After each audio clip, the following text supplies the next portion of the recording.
Welcome viewers. Tasty கடாய் சேனலுக்கு உங்களை அன்புடன் வரவேற்கிறேன். இப்போ தீபாவளி சீசன் ஆரம்பிச்சிருச்சு.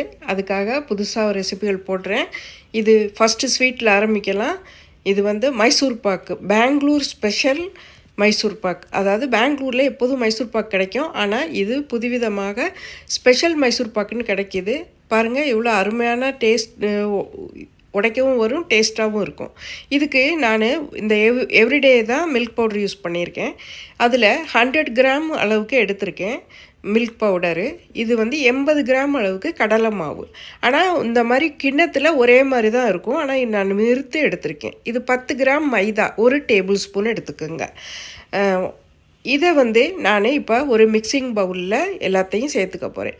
நம்ம இதை நிறுத்தி எடுத்தோம்னா இந்த அளவுக்கு வரும், ஆனால் நீங்கள் ஒரே கப்பில் எடுத்திங்கன்னா இந்த மாதிரியே எடுத்துக்கிறலாம். இது வந்து மூணையும் சேர்த்துட்டு இதில் 100 mlக்கு ரீஃபைண்ட் ஆயில் சேர்த்துருக்கேன். இதில் கடலெண்ணெயோ நல்லெண்ணெயோ இந்த மாதிரி சேர்த்துறாதீங்க. ரீஃபைண்ட் ஆயில், ஸ்மெல் இல்லாத ஆயில் சேர்த்துக்குங்க. 100 ml எடுத்திருக்கேன். எடுத்துட்டு இதையும் சேர்த்து இந்த மூணையும் நல்லா மிக்ஸ் பண்ணிடும் தான் ஆயிலில்.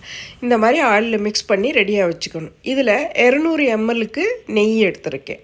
100 ml வந்து ஆயிலு, 200 ml வந்து நெய் எடுத்திருக்கேன். இப்போ இதுக்கு 300 கிராம் வந்து சீனி எடுத்திருக்கேன். 2 கப்பு கரெக்டாக இருக்கும். நம்ம மில்க் பவுடரும் கடல மாவு எடுத்தோம் இல்லையா, அந்த லெவலுக்கு எடுத்துக்கோங்க. இப்போ ட்ரே ரெடி பண்ணி வச்சுக்கலாம். இதில் பட்டர் பேப்பர் போட்டு நெய்யெல்லாம் தடவி நான் ரெடியாக எடுத்து வச்சுருக்கேன். இதெல்லாம் தயார் பண்ணிட்டு தான் நம்ம கரெக்டாக வைக்கணும் அடுப்பில் கடாயை. இப்போ நான் பேனில் அந்த 2 கப்பு சீனியையும் போட்டுட்டு அதே கப்பில் அரை கப் அளவுக்கு தண்ணி சேர்த்துருக்கேன். சேர்த்துட்டு இதை நல்லா சீனியை மிக்ஸ் பண்ணி நல்லா கரைய விடணும். ஃப்ளேம் ரொம்ப ஹைலெலாம் வைக்க வேணாம், மீடியம் அல்லது லோ மீடியமில் வச்சுக்கோங்க. சீனி கரைகிற வரைக்கும் அடியில் பிடிக்காத லெவலுக்கு கலந்து விட்டுட்டே இருக்கணும். சீனி நல்லா கரைஞ்சி வந்துருச்சு. இப்போ கரைஞ்சி வந்ததுக்கப்புறம் நல்லா கொதிக்க விட்டுட்டு ஒரு கம்பி பதம் வர்ற வரைக்கும் நம்ம இதை வேக வைக்கணும், இந்த பாகு காய்ச்சணும்.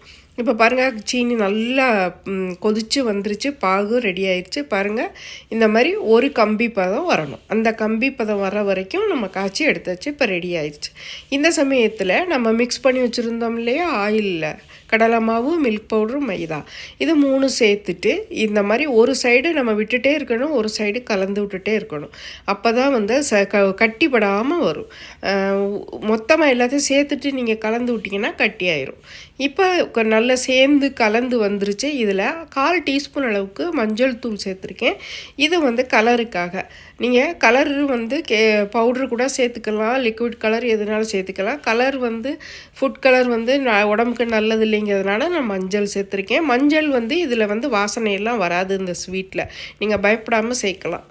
இப்போ வந்து எல்லாம் சேர்ந்து வந்துருச்சு. இந்த டைமில் நான் நெய்யை கொஞ்சம் கொஞ்சமாக நம்ம 1 ஸ்பூன் 2 ஸ்பூன் இந்த மாதிரி சேர்த்துட்டு நல்லா மிக்ஸ் பண்ணி விடணும். இந்த நெய்யெல்லாம் அப்சர்வ் ஆகி வந்ததுக்கப்புறம் அடுத்த பேட்ச்சு சேர்க்கணும். இப்படி கொஞ்சம் கொஞ்சமாக நம்ம எடுத்து வச்சுருக்க இந்த 200 ml நெய்யையும் விட்டு இந்த மாதிரி கலந்து விட்டுட்டே இருக்கணும். கட்டி இல்லாமல் நல்லா சேர்ந்து வரும். இப்போ பாருங்கள், நல்லா வெந்து உருண்டு வந்துட்டுருக்கு. கடாயில் கூட ஒட்டலை பாருங்கள், நல்லா வெந்து வந்துட்டுருக்கு. ஃப்ளேம் வந்து நான் லோ மீடியமில் தான் வச்சுருக்கேன். இது இப்போ லாஸ்ட் பேட்ச்சு நெய்யை நான் இதில் சேர்த்துட்டு இந்த நெய்யும் நல்லா கலந்து இதில் வந்து மாவு வந்து நல்லா வெந்து வரும். வந்து நமக்கு தெரியும், அதில் நல்லா கொதித்து மேலே அப்படியே ஒரு மாதிரி வெந்த பதம் நமக்கு நல்லா தெரிஞ்சிடும். பாருங்கள், இப்போ சட்டியிலெல்லாம் ஒட்டலை, சூப்பராக வந்துருச்சு. இந்த டைமில் நம்ம என்ன செய்கிறோம்னா, ஒரு பதம் பார்க்குறதுக்கு கொஞ்சமாக எடுத்து ஒரு சின்ன கிண்ணத்தில் வச்சுட்டு கொஞ்சம் கூல் பண்ணிவிட்டு எடுத்து பார்த்திங்கன்னா நல்லா உருண்டு வந்துடும். அந்த மாதிரி உருட்டுற பதத்துக்கு வந்தாலே வெந்துருச்சுன்னு அர்த்தம். பாருங்கள், அழகாக உருண்டு வந்துருச்சு. இது போதும். இந்த டைமில் டக்குன்னு இதை நம்ம இப்போ எடுத்து நம்ம ட்ரே ரெடி பண்ணி வச்சுருக்கோம் இல்லையா, இப்போ பாருங்கள் எப்படி பதம் வந்திருக்குன்னு. அந்த மாதிரி வந்த உடனே நம்ம இந்த ட்ரேயில் எடுத்து மாற்றிடுறோம். மாற்றிட்டு ஸ்பேட்டுலா வச்சு நல்லா லெவல் பண்ணி விட்டுருங்க. பண்ணிவிட்டு இதை 1 மணி நேரத்துக்கு மட்டும் ஆற விடுங்க. ரொம்ப ஆற விட்டுறாதீங்க. நான் இது வந்து 2 மணி நேரத்துக்கு வச்சதுனால எனக்கு கட் பண்ணுறதுக்கு கஷ்டமாயிருச்சு. நீங்கள் இந்த பாருங்கள், இப்போ கொஞ்சம் இந்த மாதிரி கட் பண்ணும்போது கொஞ்சம் ஹார்டாயிருச்சு. மைசூர் பாக்கு எப்போவுமே ஹார்டாயிரும் இல்லையா கொஞ்சம். இப்போ பாருங்கள், இந்த மாதிரி உடஞ்சி வந்துருச்சு.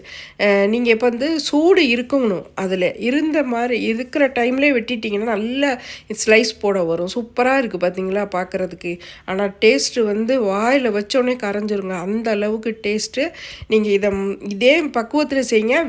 வெட்டுறது பீசஸ் மட்டும் நீங்கள் சீக்கிரமாக சூடு இருக்கும்போதே கொஞ்சம் லைட்டாக இறுகிரும், அந்த சூடு இருக்கும்போதே வெட்டிடுங்க.